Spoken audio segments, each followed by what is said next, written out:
¿ok? Entonces, fíjense, estábamos diciendo que hay tres estudios que tratan de involucrar el tiempo en el estudio del ciclo, ¿ok? Y esos son los estudios de Kondratiev, Juglar y Kitchin, ¿no? ¿Ok? Y dijimos que el primer trabajo es el de Juglar, ¿ok? Es el orden en que se hizo, ¿no? Temporalmente, ¿no? El segundo es de Kondratiev y Kitchin lo hizo casi que un año después del de Kondratiev, ¿ok?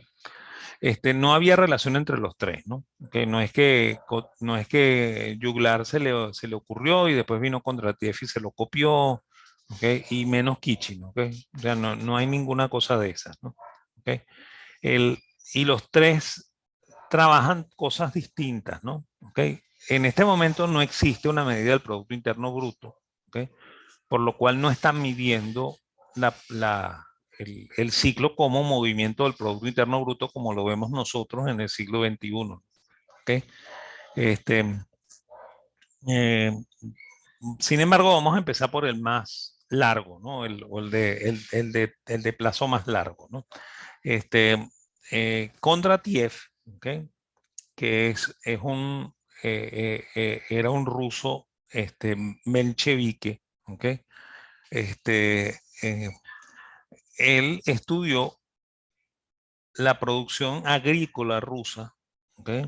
Desde la época del zar Iván el Terrible, ¿no? O sea, había datos estadísticos en los archivos del imperio lo suficientemente buenos para que este señor Kondratiev pudiese hacer un estudio de la producción agrícola desde el año 1300 y pico hasta 1920 aproximadamente. ¿Okay? Este, por lo cual no está midiendo el Producto Interno Bruto, le está midiendo es la producción agrícola, ¿no? Entonces lo que él está midiendo en realidad es un ciclo de producción agrícola, ¿ok? Que dura entre 50 y 60 años, ¿no? Además él dijo que ese ciclo duraba entre aproximadamente 50 y 60 años, ¿no? ¿Ok? El, y sí, a eso se le llama ciclo de onda larga, ¿ok? Y eh, bueno, Kondratiev tuvo mucha mala suerte, ¿no? O sea, primero él apoyó las fuerzas de Kerensky, ¿ok? O sea, él era del partido de Kerensky en la primera revolución rusa, ¿no? Y bueno, en la segunda revolución rusa lo sacan del gobierno a ellos, ¿ok?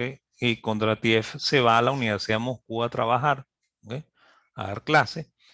Y bueno, y por ahí Stalin lo tenía anotado, ¿ok? Y él, cuando hace el estudio del ciclo, él comete un error en la redacción del trabajo, ¿no? Él dice que estos ciclos son menos violentos en los países en los cuales hay capitalismo, porque el capitalismo subsana el problema del ciclo, ¿no? En cambio, son más violentos en los países en los cuales el gobierno controla la economía, como el gobierno soviético, este, por lo cual a nosotros nos afecta mucho más el ciclo que a los países capitalistas, ¿no? Y bueno, eso bastó para que cuando Stalin tomó el poder, una vez que murió Lenin, ¿ok? Lo mandó para Siberia y Kondratiev no aguantó ni 2 meses en Siberia, pues, ¿ok? Ahí, Kondratiev desaparece y con él, eh, este, bueno, se muere un economista que pudo haber hecho trabajos interesantes, ¿no? Porque de hecho este trabajo es bien interesante, ¿no? ¿Ok? Ok, el segundo en términos temporales es Juglar. ¿Ok? Juglar es un francés. ¿Ok?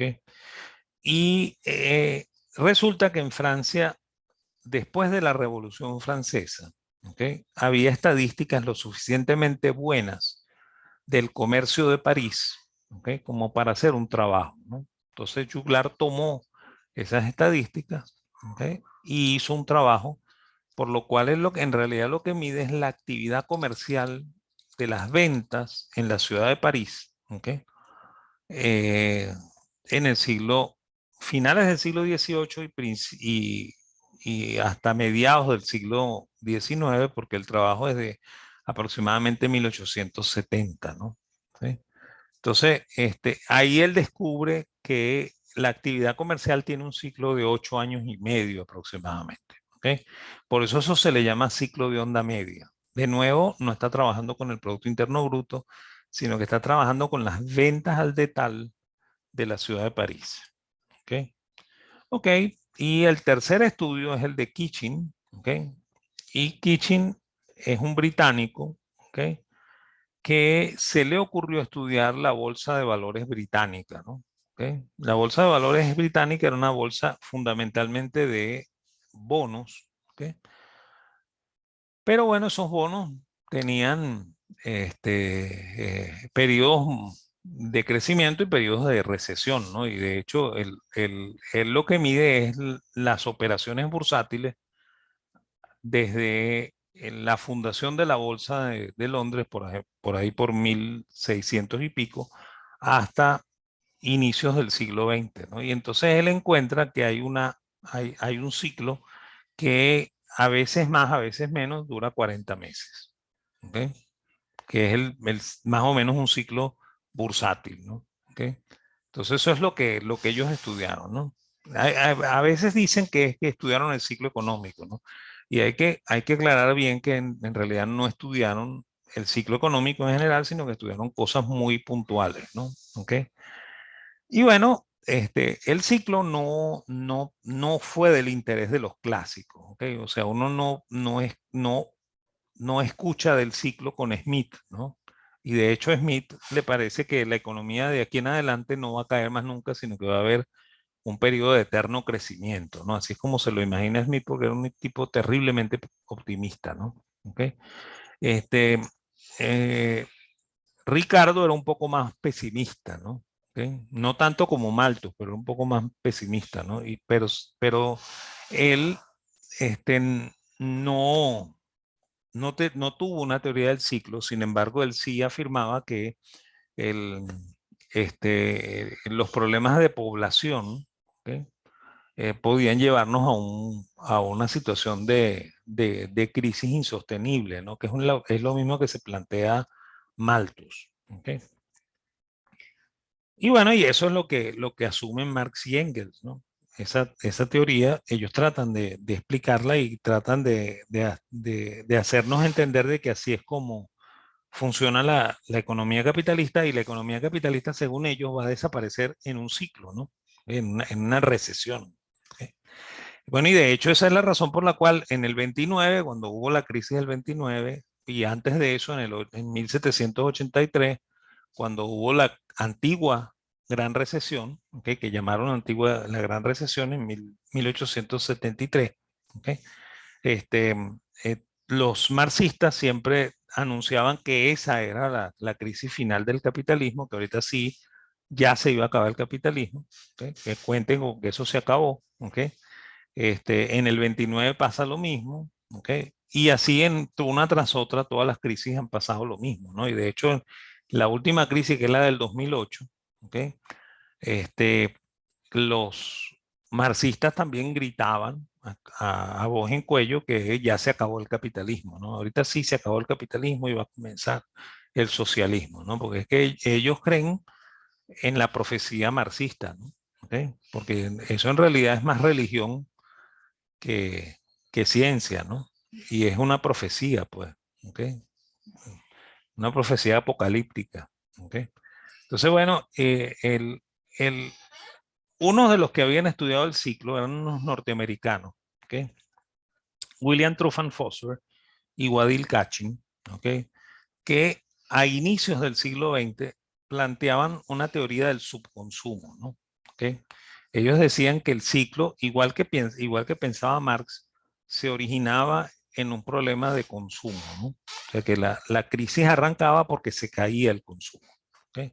Eso lo vamos a ver de seguida, ¿no? De hecho, el ciclo marxista se explica por las tres leyes de la dialéctica, ¿no? ¿Ok? Marx dice que la historia se mueve, o mejor dicho, el capitalismo se mueve por estas tres leyes, ¿no? La primera ley, que es la tendencia natural del capital a la acumulación y concentración. La segunda ley, que es que existe una tendencia por parte de los empresarios a pagarle a los asalariados siempre el salario de subsistencia. ¿Ok? Esa es la ley del hierro de los salarios de Ricardo. ¿Ok? y, y que la economía capitalista tiene la tendencia a generar comportamientos cíclicos. ¿Okay? Eso lo pensaba Marx, ¿no? ¿Y de dónde sale eso, no? Bueno, por supuesto, para Marx el precio este, es producto del trabajo, ¿no? ¿Okay? El valor se origina en el trabajo. Sin embargo, lo que el empresario le paga al trabajador es el capital variable, que es menos que el verdadero valor, y el propietario se adueña de una cosa que Marx llama la plusvalía, ¿no? Que está aquí marcado como la S. ¿Okay? Entonces, esa plusvalía es la que determina la tasa de plusvalía y la tasa de explotación, ¿no? Y de hecho, para Marx, ¿okay? Esa tasa de plusvalía es lo que yo pago, o sea, lo que yo me apropio como capitalista con respecto a lo que yo pago. ¿Okay? Y bueno, y también la relación entre capital fijo, ¿okay? Que es el capital en máquinas, y el capital variable, que es el factor trabajo, es lo que da la composición orgánica del capital, ¿no? Que está medido aquí con la letra omega, ¿ok? Y es la relación entre capital fijo y capital variable, ¿no? Lo cual determina una tasa de rentabilidad, ¿ok? Porque para Marx la tasa de rentabilidad es la plusvalía entre lo que se utiliza como capital variable y lo que se utiliza como capital, perdón, capital fijo y capital variable. ¿Okay? Entonces, bueno, es más, aquí está el, el, la contradicción marxista, ¿no? ¿Okay? Porque si se fijan, ¿okay? El precio este, está determinado por las dos cosas, ¿no? ¿Okay? Por el capital variable, que es el que determina el valor, y por la plusvalía. O sea que aquí no entra el capital fijo. ¿Okay? Y la gran pregunta es por qué aquí sí entra y aquí no entra. ¿Okay? Si esto es el precio y esto es la rentabilidad. ¿Okay? Y esa es la crítica que le hizo von Baber al trabajo de Marx, ¿okay? Que aparece en un libro que se llama El fin de la era marxiana. ¿Okay? Pues, Marx publicó la primera, el primer tomo del Capital en 1865. ¿Okay? Al poco rato sale publicado en Inglaterra el trabajo de Jevons, ¿okay? Teoría de la economía política, en el cual dice que la idea de Ricardo de que el trabajo determina el valor está equivocada. ¿Okay? Y entonces él asigna la utilidad como la determinadora del valor, ¿no? ¿Okay? Luego sale el trabajo de Menger, ¿okay? Que sale en alemán, ¿okay? este, en 1871, ¿okay? Y Menger más o menos repite lo mismo de Jevons sin haber leído nunca el trabajo de Jevons, ¿no? Y luego viene en el 74 el trabajo de Walras, que tampoco leyó a ninguno de los dos. Y Walras, aunque no habla de utilidad, porque él no cree que la utilidad es la que determina el valor, habla de la escasez. ¿Okay? Y bueno, yo me imagino, ¿okay? Que Marx, que ya tenía listo su, su segundo volumen en el año de 1873, se negó a publicarlo, ¿okay? Porque él leyó el trabajo de Jevons y el trabajo de, de Menger, ¿okay? Y descubrió que estaba terriblemente equivocado, ¿no? Lo que pasa es que no fue lo suficientemente sincero como para decir me equivoqué, el valor no está determinado por el trabajo, sino que sencillamente se negó a publicar el segundo tomo del Capital, ¿no? Después, 10 años después, muere, 1883, ¿okay? Y Engels toma los apuntes del tercer capítulo, del tercer tomo, que estaban medio arrancados, ¿okay? Y los del segundo tomo, hace una revisión completa del segundo tomo y lo publica, ¿okay? Y después hace la, o sea, termina de hacer el tercer tomo del Capital y lo publica. ¿Okay? Lo publica en 1893, si mal no recuerdo. Entonces, en 1896, von Baber hace su crítica, ¿okay? Porque esta inconsistencia, ¿okay? le fue criticada a Marx en el primer tomo, ¿no? Y Marx dijo que lo iba a resolver en el segundo tomo, ¿no? Y resulta que en el segundo tomo no estaba resuelto, ¿no? Pero Engels también prometió que lo iba a responder en el tercero y no lo respondió. Entonces nunca se respondió y bueno, y por ahí es que los agarró von Baber para decir que la teoría estaba mal fundamentada, ¿no? ¿Ok? Y de hecho está mal fundamentada, pues, ¿ok? Entonces, bueno, eh, y en la teoría marxista esto funciona más o menos de esta manera, ¿no? Como el empresario siempre le paga al salario, al trabajador el salario de subsistencia, ¿ok? Y el capitalista tiene la tendencia natural a acumular y concentrar capital. Entonces, el, el, el, el fenómeno de la producción va a hacer que la economía crezca, ¿ok? Hasta que la sociedad en pleno no tiene recursos con los cuales adquirir los bienes que producen las fábricas, ¿ok? Y eso es lo que lleva a la recesión, ¿ok? Entonces, en esa recesión, ¿ok? Algunos empresarios sobreviven, ¿ok? Y esos empresarios que sobreviven son los que logran adquirir el capital de los empresarios que desaparecen, ¿ok? En el proceso cíclico, ¿ok? A precios de remate, ¿no? Y eso es lo que permite la acumulación y concentración del capital, ¿ok? Y bueno, por supuesto, cada vez hay menos empresarios que están disponibles para comprarlo el capital de los empresarios que son desplazados. El empresario desplazado no puede volver a ser empresario en la mentalidad marxista, porque para el marxista el empresario es un rico estúpido, ¿okay? Un tipo que ya es rico previamente, ¿okay? O sea que él no va al proceso productivo a enriquecerse, ¿okay? Sino que probablemente va a empobrecerse, ¿okay? Esa es la mentalidad marxista, ¿no? Y de hecho, cuando él pierde el capital, pierde la posibilidad de ser otra vez empresario, ¿ok?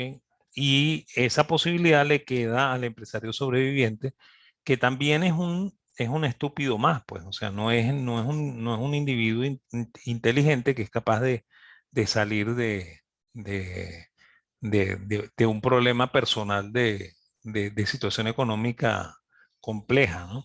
¿Ok? Entonces, bueno, al final, ¿ok? Va a quedar un solo empresario, ¿ok? Y esa es la razón por la cual hay una tendencia al monopolio, una tendencia a la concentración, ¿ok? Y bueno, y cuando ese capitalista que desaparece, ¿ok?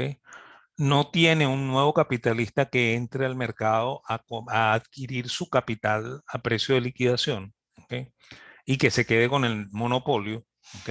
Entonces ahí es cuando la sociedad entra en una total desolación, ¿ok? Y en medio de esa desolación, los proletarios se transforman, ¿ok? Y se convierten en el hombre nuevo, y ese hombre nuevo es el que consolida el sistema socialista, ¿no? ¿Ok? Por eso es que para Marx, ¿ok? El socialismo es imposible en un país de bajo desarrollo, ¿no? El socialismo era imposible en la Rusia de, de finales del siglo XIX, ¿ok? Era imposible, ¿ok? En, en Cuba, era imposible en Venezuela, ¿ok? Porque no eran países que habían desarrollado las contradicciones al extremo, las contradicciones del capitalismo, ¿no? ¿Ok? Entonces, solamente eso podía ocurrir en Inglaterra, ¿ok? Porque ya Inglaterra estaba desarrollada en el momento en que Marx hace sus trabajos, o podría ocurrir en Alemania, ¿no? Porque iba a la saga, ¿no? Iba detrás de Inglaterra en ese proceso de industrialización, ¿no? ¿Ok? Incluso él no veía posible que ocurriera en los Estados Unidos porque los Estados Unidos no estaba desarrollado y lo veía como un país que estaba desarrollándose apenas, ¿no? ¿Ok? Entonces, esa es la teoría del ciclo marxista, ¿no? ¿Ok? Que por supuesto no furula bien, ¿ok? Esa es la razón de esto, ¿no? Bueno, esta lámina explica eso que dijimos hace un ratico, ¿ok? El otro personaje que estudia el ciclo es Schumpeter, ¿ok? Schumpeter, este, es un personaje curioso, ¿no? ¿Ok? Es más, ese libro que se llama Teoría del Desenvolvimiento Económico es el segundo libro de Schumpeter, ¿ok? Es el que se consigue hoy, el primero no se consigue. El primero era un libro de metodología de la economía, ¿ok? En ese libro de la metodología de la economía, él se adscribe a la escuela austríaca y bueno, y de hecho von Haber, que el que mismo que hablamos hace un ratico, que criticó a Marx, ¿ok? Lo convierte en su alumno favorito, ¿no? O sea, Schumpeter era el alumno favorito de von Haber, ¿ok? Por lo cual era para von Haber el heredero de la escuela austríaca, ¿no? ¿Ok?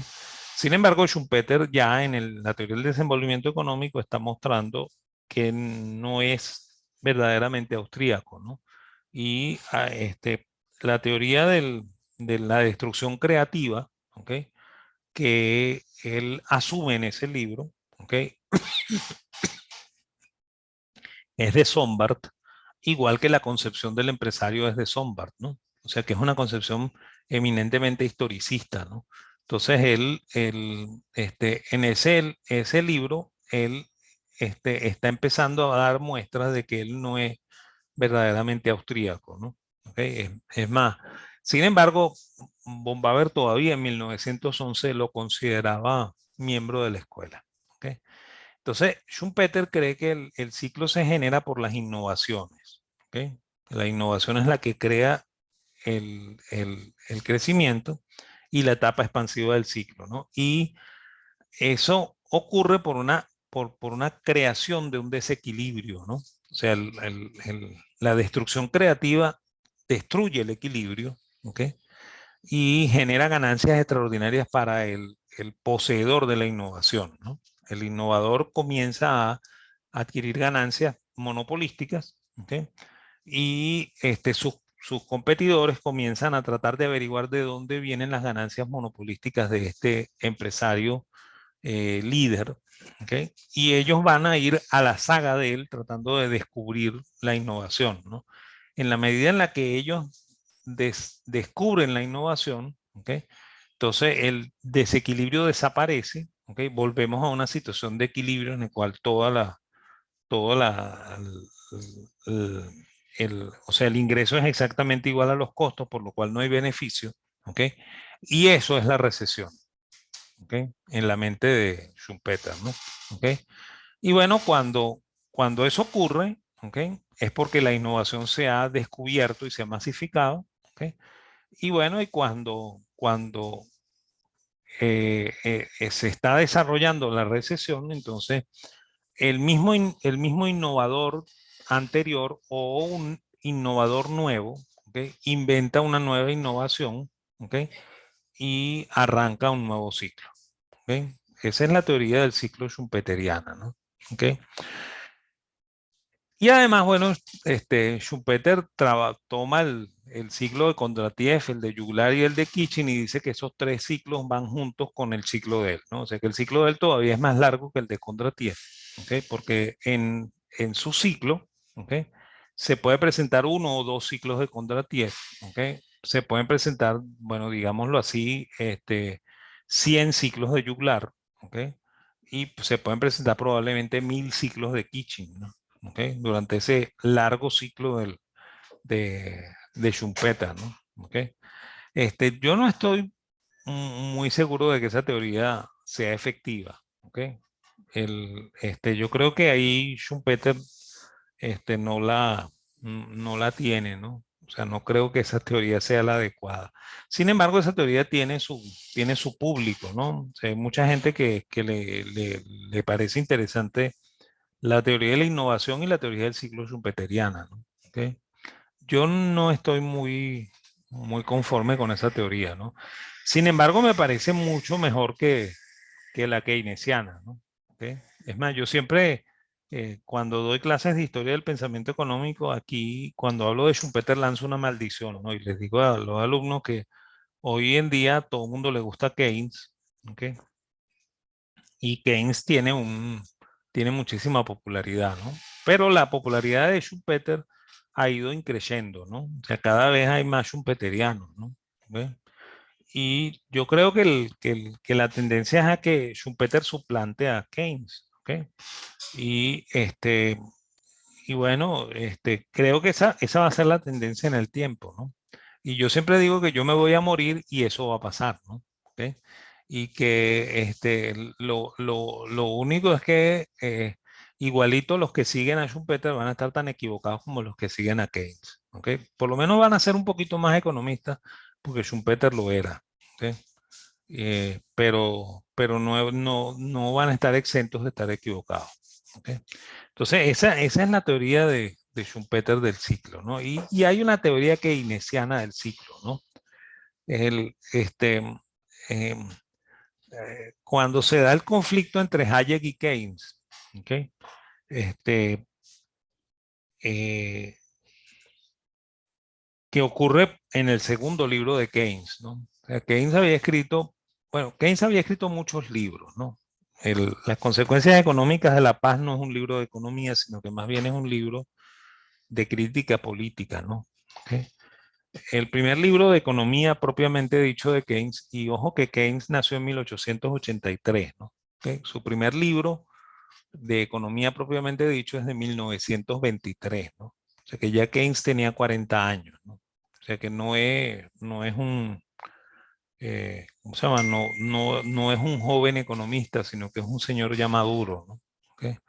Entonces ese primer libro se llama El breve tratado de la reforma monetaria o en inglés A Tract on Monetary Reform. ¿Okay? Eso se escribe en 1923 y eso se escribe a raíz de que Keynes formaba parte de el comité de asesores de, de este Churchill cuando Churchill era ministro de Finanzas del Reino Unido, ¿no? Y a Churchill se le ocurrió la idea de volver al patrón oro en el año de 1923, que el patrón oro estaba suspendido desde antes de la Primera Guerra Mundial. ¿Okay? Fíjense que yo no sé si la semana pasada yo comenté que Inglaterra había sido muy irregular en el tratamiento del patrón oro. ¿Okay? Eso no se dice mucho en historia, siempre se dice que los ingleses eran, estaban adscritos al patrón oro y no se dice mucho. ¿Okay? Para ratificar que el patrón oro no sirve, ¿no? ¿Okay? Sin embargo, los ingleses suspendieron varias veces el patrón oro y bueno, y la última vez, bueno, la penúltima vez que lo suspendieron fue antes de la Primera Guerra Mundial, ¿okay? Durante la Primera Guerra Mundial y hasta el año de 1923, ¿no? Y bueno, a Churchill se le ocurrió, ese fue uno de los grandes errores de Churchill, ¿no? ¿Okay? Igual que el error militar de Galípoli, ¿okay? Cuando él fue ministro de Defensa, fue este error que fue el regreso al patrón oro, ¿no? Porque él regresó al patrón oro con el tipo de cambio del siglo XIX, ¿no? Y estaba en el siglo XX y la libra estaba profundamente devaluada, ¿no? Entonces él trató de volver al mismo tipo de cambio del siglo XIX, por lo cual él tuvo que meter a la economía británica en una tremenda política monetaria contractiva, ¿ok? Por lo cual Inglaterra perdió su preponderancia en el mundo, ¿no? Es más, ese gran vacío que se creó en el 23, ¿ok? Es el que después va a ocupar Estados Unidos por ahí por final de los 30, ¿no? Cuando por fin Estados Unidos se convierte en el líder mundial, ¿no? ¿Ok? Entonces, ese vacío fue generado por Winston Churchill con su regreso al patrón oro al tipo de cambio del siglo XIX. ¿Okay? Es más, de hecho, desde ahí Inglaterra dejó de ser lo que era, dejó de ser el imperio, ¿okay? Y se tuvo que enfrentar a la cruel realidad de ser un país más. ¿Okay? Entonces, bueno, perdón, ya va, eh, eh, este, ese es el primer trabajo de Keynes como economista, ¿no? El segundo trabajo es en la teoría, el Tratado del Dinero, ¿no? El Tratado del Dinero de 1930, que es el libro que critica Hayek. ¿Okay? Cuando Hayek publica pero cuando Keynes publica el libro del 30, Hayek está llegando a Inglaterra. ¿Ok? Hayek lo lee y encuentra muchas ambigüedades, para no decir desastres en el libro, y hace una crítica férrea del libro, ¿no? ¿Ok? Y Hayek es un muchachito, ¿no? Hayek era menor que Keynes, o sea, era 26 años menor que Keynes. ¿Ok? Y, y bueno, Keynes no encontró cómo refutar la crítica de Hayek, y lo que hizo fue criticar el libro que había escrito Hayek, ¿no? ¿Ok? O sea, su defensa fue atacar. ¿Ok? No fue defender su libro, sino atacar el libro del otro, ¿no? Y bueno, esa trifulca duró varios años, ¿ok? Hasta que por fin eh, este, Keynes le pide ayuda a uno de sus alumnos, que es a Piero Sraffa, ¿ok? Y entre los dos acaban con Hayek, ¿ok? Criticando el mismo libro de Precios y Producción de Hayek, ¿no? ¿Ok? Que es la teoría del ciclo austríaca, pues. ¿Ok? Y bueno, eh, eh, en esas críticas, Hayek le hizo saber a Keynes lo nefasta que es la política monetaria, ¿no? Que es un poco lo que yo traté de hacer en estas clases, explicarles a ustedes que eso es contraproducente, que hacer política monetaria es contraproducente, porque es lo que genera el ciclo, pues, ¿ok? Nos guste o no nos guste, ¿no? Y esa es la teoría austríaca del ciclo que vamos a ver ahorita al terminar de hablar de Keynes. Entonces, y esa es la razón de la contradicción de Keynes también en el libro de la teoría general, ¿no? Porque Keynes dice que hay que estimular la economía, ¿ok? Pero no dice dónde hay que sacar los reales, ¿no? ¿Ok? Y cuando le pregunta, o sea, cuando él toca el tema de la política monetaria, él dice que el Banco Central no tiene que hacer política monetaria, ¿no? Porque precisamente Hayek le ha mostrado lo perversa que es la política monetaria. Entonces Keynes está en ese mundo ambiguo, ¿ok? En el cual él dice, hay que meterle dinero a la economía, pero el dinero no lo tiene que meterle el central, ¿no? ¿Ok? Entonces, y sin embargo también él defiende la existencia todavía de un banco central, ¿no? Entonces, bueno, eso por supuesto los keynesianos lo obvian, ¿ok? Y el keynesiano normalmente se va por el lado de que sí hay que hacer expansión monetaria, ¿ok? Y que eso no necesariamente es inflacionario, y toman otro de las frases de la teoría general, que es que cuando la inflación solamente se presenta cuando hay pleno empleo, ¿no? O sea que lo que ocurre, el aumento de precios que ocurre cuando hay desempleo no es inflación. ¿Ok? O sea que lo que nosotros vimos en el 2020 y 2021, eso no fue inflación, porque como había desempleo, eso no es inflación. ¿Ok? Entonces, bueno, y bueno, y la teoría de keynesiana está muy basada en la creencia del subconsumo, ¿no? Porque de hecho, cuando estamos en la etapa climática, o sea, cuando estamos en la crisis, ¿ok? Keynes lo que dice es que en ese punto el consumo se cae, ¿ok?